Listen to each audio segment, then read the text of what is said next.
Ay, magandang araw sa inyong lahat. Welcome ulit sa aking channel. O huwag kayong maumay ha, kasi ngayon sunod-sunod yung mga videos ko. Kasi ako gumagawa lang naman ng videos. Kapag meron akong time, may extra time tayo to do this. Kasi alam naman ninyo, hindi ito yung hanap buhay natin. I don't live off sa mga YouTube salary, sa nakukuha sa FB.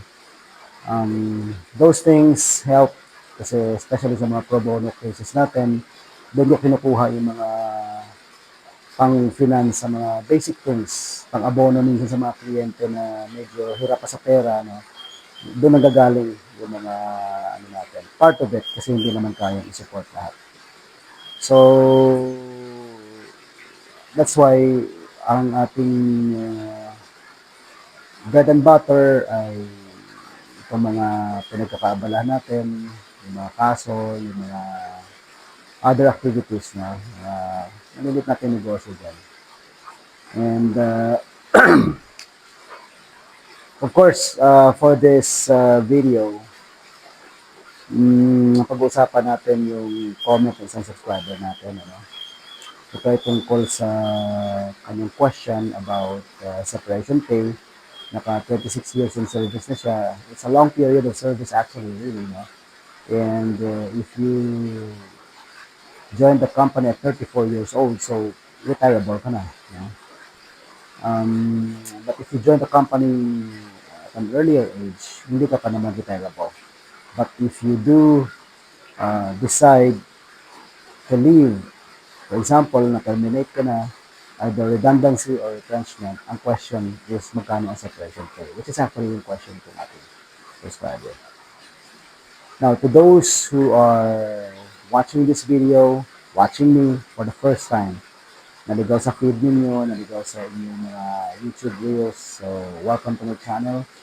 And I hope may mga iba pang videos na makita ka rito that can help you in all things na kailangan mo malaman sa mga legal matters, legal issues na meron ka sa buhay mo. And to those sa mga subscribers and followers naman natin, magandang araw sa inyong walang sawang pagsuporta, panonood ng mga videos natin, pag-share especially. The beauty of sharing the videos na nagustuhan niyo is if that benefited you, it may also benefit others. Who knows? It's just a magic moment minsan na na-share mo yung isang video that opened a window of opportunity, a window of solution for others. Who knows? So the magic moment of pressing a share button, you don't know how long it will go for others. Okay? So share din nyo if you think beneficial. And before tayo mag-proceed to discussion natin, shoutout muna natin ang ating mga masugid at taga-subaybay, walang sawang manood, walang sawang mag-share. Ayan.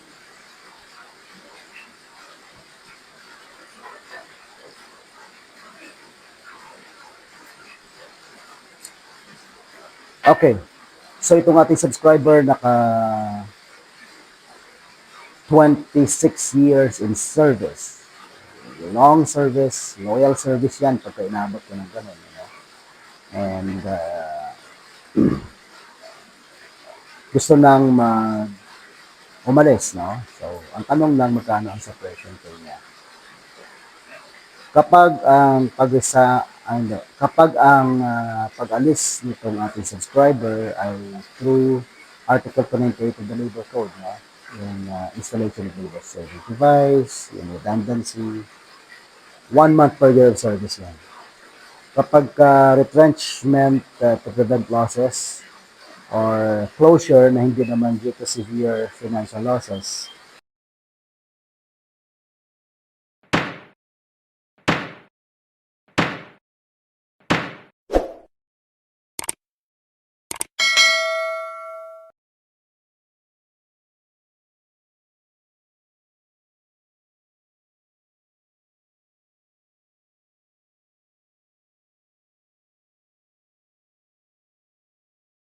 one half month per year of service. So, ito yung ang pag-compute dito sa kanyang sahod na 18,000 per month It's pretty straightforward. All you have to do is multiply this with the number of service na meron siya in the case of termination due to installation of new service device or redundancy in Article 28.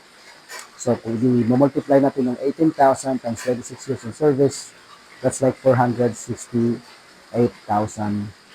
pesos. No? Yan ang kanyang magiging separation pay. Kasi 1 month per year in service, not to mention yung kanyang magiging final pay. And you know, what constitutes final pay is yung huling araw na pinasok mo bago nag-take effect ang termination mo, as well as your pro-rata 13th month pay and pro-rata service incentive leave. Kasi now is May, so most likely naka-half of a year na tayo. If your salary is 18,000, I'm assuming wala ka na ng absences, so most likely you will get a pro-rata 13th month pay of 9,000 pesos. And yung SIL mo naman, so half of the year, that's gonna be like 2.5 days already. I-multiply mo lang yun sa daily rate mo. How do you get the daily rate? Yung 18,000 mo, assuming na Monday to Saturday ang pasok mo, 18,000 mo, you just have to multiply it by 12 and divide it by 313. That will be your daily rate. I-multiply mo lang ngayon yan sa 2.5 days. We are just assuming na naka 2.5 days ka ng accrued service incentive leave mo for the year 2025. Now, kung ang pag-alis mo naman ay due to retrenchment to prevent losses or closure, not due to serious business loss or financial reverses, then 1/2 month per year of service. So that's like 18,000 divided by 2, that's 9,000. Multiply it by 26 years, and that will be 224,000. Yan ang separation pay mo. On top of that, of course, is yung sinasabi natin, final pay mo, and all these things, no?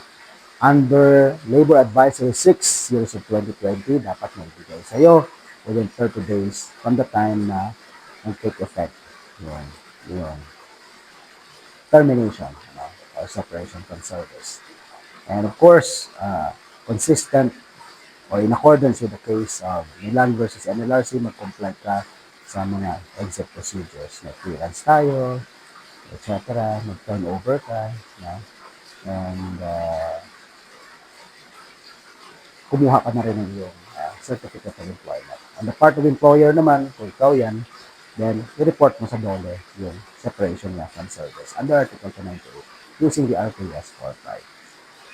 So guys, I hope these pieces of information also benefited you. Nakakuha rin kayo ng idea. If there's anything more that you want to get clarified on, let me know in the comment box. Drop me a comment and I will be gladly sharing all the knowledge that I have, the best I can, to the best of my abilities sa inyo.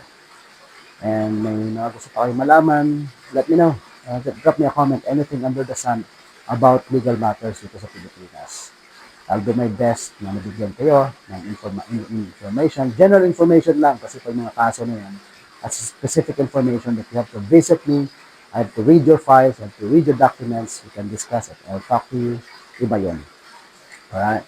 So with that, thank you very much for watching, and if you found this helpful, share na lang. Again, the magic of sharing is that it will open up solution to others. So whatever video, hindi lang yung video ko, yung video na nakita ninyo sa social media na naka-benefit sa'yo, share mo. Kasi it will open another window to others. You know? Maring ikaw yung magiging angel, instrument para sa ibang tao. Who knows? So, that simple act of kindness or sharing may actually work wonders, magic for other people. So, thank you very much for watching. I hope to see you in the next videos. God bless.